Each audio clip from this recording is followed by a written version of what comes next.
Hi, everybody, and welcome back to the Max and Mia podcast. I'm Max. And I'm Mia. Thank you for joining us today. We're happy you're here. Every episode, we talk about real things that matter. And at the same time, we help you learn English in a natural way. Yes, we speak slowly, clearly, and we use words that are easy to understand. But today's topic is not simple. It's something many people feel. Today, we're talking about loneliness in the digital age. That means feeling alone, even when you are connected to the internet, to people, to apps, to messages. We live in a time where we get many messages every day. We scroll through social media, we see pictures, videos, stories, we see what others are doing, we click, we like, we comment. But still, something feels empty. Have you ever felt alone, even when you have many contacts online? I have. Sometimes I look at my phone. I see so many names. But I feel like I can't really talk to anyone, not in a real way. You're not the only one. Many people feel the same. We are connected, but not close. There is a quote we really like. It says, "Technology connects, but it doesn't always bond. To bond means to feel close, to feel a strong connection. And sometimes we don't feel that, even with all the technology around us." In this episode, we're going to explore this feeling, this idea of digital loneliness. Why do we feel it? What can we do? And is there hope? We want you to listen, reflect, and maybe learn a few new English words too. But more than anything, we want you to feel that you're not alone. So take a deep breath, get comfortable, and let's begin this conversation together. So, what is loneliness? It's not just being alone. Sometimes being alone can feel good, peaceful, and quiet. Yes, some people enjoy spending time alone. They read a book, drink a coffee, go for a walk. That's not loneliness. That's being alone. Loneliness is different. Loneliness is a feeling. You can feel lonely even when you are with other people. It's like you're in a room full of people, but inside you feel invisible, like no one really knows you. There are two kinds of loneliness that many experts talk about. Let's explain them in a simple way. The first is emotional loneliness. This happens when you miss a strong connection. A close friend, a partner, someone who understands you deeply. For example, if you had someone to talk to every day, someone who listened, someone who cared, and now that person is gone, you may feel emotionally lonely. The second kind is social loneliness. This is when you don't feel part of a group. Maybe you don't have people to do things with, like go out, laugh, or share time. You can feel emotional loneliness with people around you, and social loneliness when you have no one around you. Both can hurt.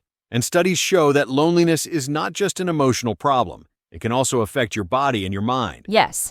Scientists have found that people who feel lonely for a long time can have more problems with sleep, stress, and even heart health. It can also lead to depression or anxiety. So it's not something small. It's real. It's serious. But the good news is, when we understand it, we can begin to change it. You're not broken. You're human. And you're not alone in this feeling. That's why we're here. To talk about it, together. Let's talk about something we all know very well. Social media, Instagram, TikTok, Facebook, Twitter. We use these apps every day, we post, we scroll, and we like. But what kind of connection are we really getting? Some people have hundreds, even thousands of followers. But that doesn't mean they have hundreds of friends. That's true. A follower is not always a friend. A friend knows your heart. A follower might just like your photo. And speaking of likes, let's think about what a like really means. It's just a small tap on a screen. It feels nice. Yes. But it's not a hug. It's not a real conversation. It's not someone saying, "I see you. I'm here for you." Sometimes people post a picture just to get likes, because they want to feel seen or valued. But after the likes are gone, they still feel lonely. Why? Because a like is not the same as a real affection, real love, or care. Another thing that makes loneliness worse is comparison. When you see other people's posts, their vacations, their perfect smiles, their happy lives, you start to think, why isn't my life like that? But here's the truth. Most people only show the best parts of their lives online. They don't show the bad days, the tears, the quiet sadness. So we compare our real life to their highlight reel, and we start to feel less beautiful, less interesting, less successful, less loved. But remember this, you are not less. You are more than your profile, more than likes, more than followers. You are a real person with real emotions, and you deserve real connection, not just digital attention. That's why it's important to stop sometimes, to breathe, to look up from the screen, and reach out in real ways. And maybe even listen to a podcast like this one.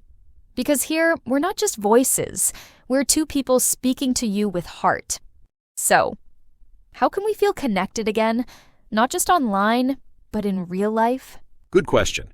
We're going to share some simple ideas, things you can try even today. First tip, try to have face-to-face moments, even short ones. Look someone in the eyes, smile, say, hello. It could be your neighbor, someone at work, or a friend. Even 5 minutes of real connection can help you feel better. Second tip, call instead of just texting. When you hear someone's voice, it feels more human. You can laugh, you can pause, you can feel their tone. A short phone call can mean more than 20 messages, and it shows you care. Third tip, practice active listening. That means really listen. Don't just wait to speak. Look at the person. Ask questions. Try to understand. People feel loved when they feel heard, and you don't need perfect English to be a good listener. Fourth tip, value small groups. You don't need 100 friends. You need a few people, maybe family, maybe a small community, or a group at church where you feel safe, seen, and accepted. Spiritual connection also helps. Praying, meditating, or just being quiet for a moment can help you feel connected to something bigger and to yourself. It's not about being perfect, it's about being present. Before we say goodbye, we want to ask you something important. Not about social media, not about screens, but about you. Yes, let's pause for a moment and think about your connection with yourself. When was the last time you asked, how do I feel? What do I need? Sometimes we feel lonely, not because we have no one around, but because we've lost connection with our own heart. Take a deep breath right now and ask yourself, am I being kind to myself? Am I giving myself the same love I give to others? Now, think about your connection with others. Is there someone you miss? A friend, a cousin, a teacher, someone you haven't talked to in a while? Maybe it feels strange to write after so much time. But what if that one message could change everything? There's a beautiful idea we want to share. You are one honest message away from turning a lonely day into a meaningful one. Yes, just one real message. Not, hey, what's up? But something simple and true. I was thinking of you. How are you? That's it. That message might open a door. It might warm a heart. It might remind someone, and you, that connection is still possible. So here's our small invitation for today. After this episode, choose one person, just one, and send them a message. Or even better, call them. You don't need the perfect words. You just need honesty. That's where real connection begins.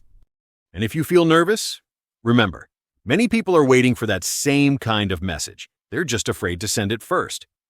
So be brave, be kind, take the first step. You are not alone.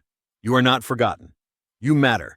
More than likes, more than followers, more than you know. Thank you for listening with your heart. Thank you for learning, growing, and feeling with us. This was the Max and Mia podcast. If this episode helped you, inspired you, or just made you think, don't forget to follow or subscribe so you won't miss the next one. we'll be here, learning, growing, and connecting with you. Until next time, take care of your heart and reach out to someone today. See you soon. See you.